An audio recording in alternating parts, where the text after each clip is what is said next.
후보자님 총리 지명 축하드립니다. 감사합니다. 저는 이번 청문회 과정을 지켜보면서 그 후보자를 향해 수많은 어떤 흠집내기, 비난, 음해를 지켜봤습니다.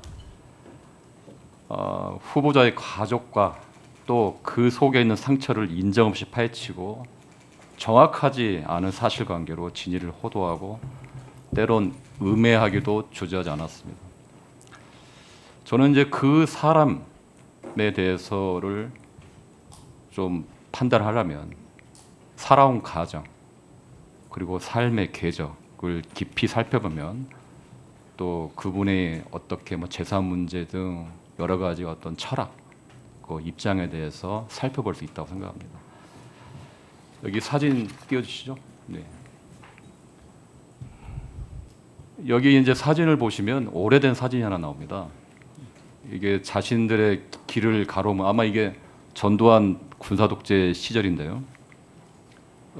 자신의 그 길을 가로막는 정경들을 향해서 한 중년 여성이 꽃을 달아주고 있습니다.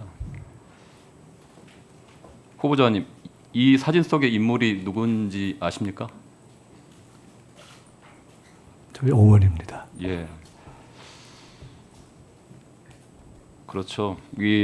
그 당시 학생운동으로 여러 가지 풍파에 있었던 대학생 김민석, 정치인 김민석, 지금의 총리 후보자에 있게 한 김민석 어머니 김춘옥 여사입니다.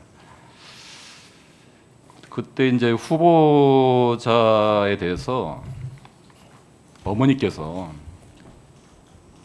그때 대학 시절 학생운동으로 옥고를 치렀을 때 이런 말을 했습니다. 말없이 가족과 모두를 감당하고 지켜주신 분이라고 이제 어머니에 대해서 설명했는데 아들 김민석을 향해서 너무 일찍 피어버린 탓에 행여 누가 꺾을까, 누가 짓밟을까 서글프고 불안해했다라고 어머니께서 아들에 대한 애틋한 그리고 애절한 표현을 했습니다. 후보님이 생각하시기에 어머니는 어떤 분이신가요? 이제 95이 되셨는데요. 평범한 주부셨고 제가 학생회장이 되면서 구속이 되자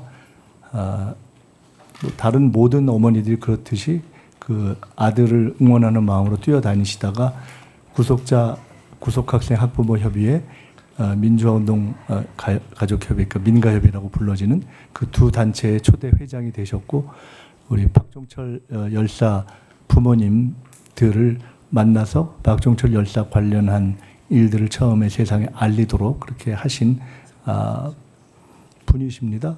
그래서 원래는 평범한 어머니셨는데 시대의 흐름 속에서 그냥 그렇게 활동을 하시고 저 사진은 제가 기억하기로는 87년 6월에 전경들에게 꽃을 달아주시던 그 사진으로 저는 그때 감옥에 있었기 때문에 나중에 들었습니다. 그 어머님 김춘호 여사님 같은 경우는 이제 아까 정경들한테 아들 김민석처럼 생각해서 꽃을 달아줬다고 봅니다. 그래서 어머님은 우리나라 그 민주화 운동의 산 증인이고요. 아까 이제 얘기했듯이 민가협을 설립해서 초대 의장을 지냈고 박정철 고문치사 사건 그 이후 이제 기념사업회를 설립하고요. 또 그리고 저희가 익히 아는 이한열 열사의 병상을 지키고 장례식까지 치렀습니다. 어떻게 보면 한 역사의 산 증인입니다. 아들이 평범한 대학생 아들이 그 아까 5.18 민주화 운동, 미문화 사건 등 이런데 본인이 양심적인 그런 용기와 행동을 하지 않았더라면 어머님도 어떻게 보면 평범한 어머님으로서 아들의 소위 말하는 입신양명을 바라보면서 살아 계셨을 텐데 지금 이제 어머니께서도 이제 아까 이제 민주화 운동 이제 한복판으로 함께 아들과 함께 한복판으로 평생을 투신했습니다.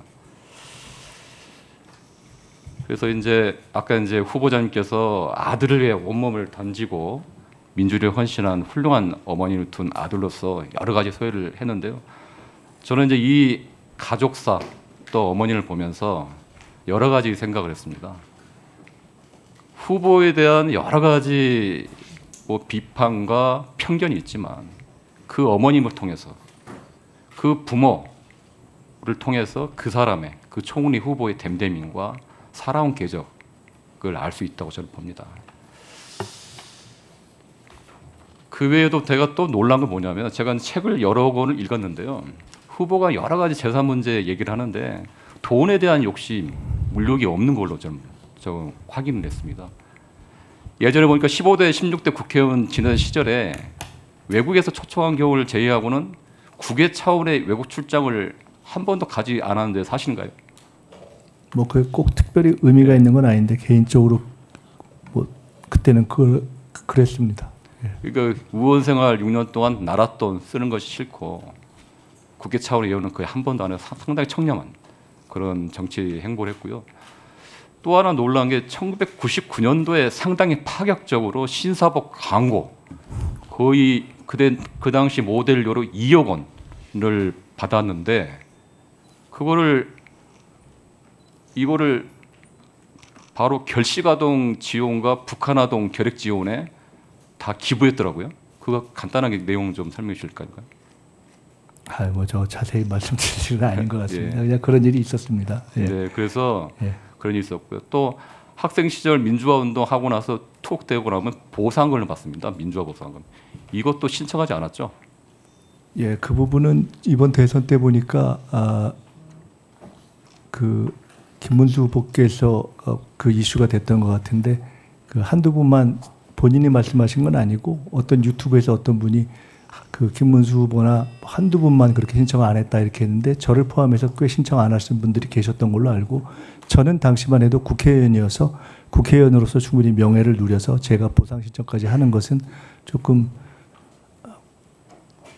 절제하는 것이 좋겠다 싶은 마음에 그렇게 했습니다. 그때 했다면 한 1억 정도 이상 받았을 것 같습니다. 3년 이상 감옥에 있었기 때문에.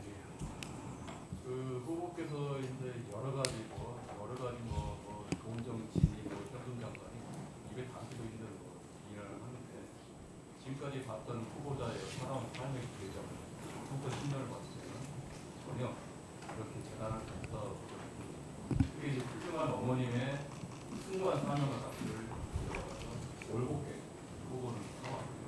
또 보니까 백봉 신사당을 3번 받았어요. 그래서 후보는 돈에 대해서 상당히 결격적인 경계심을 갖고 살아왔어요. 그래서 여러 가지 어떤 재산이나 금전에 대한 어떤 지적이나 이런 거는 상당히 오해가 편견이다. 네, 최현일 의원님 수고하셨습니다. 예.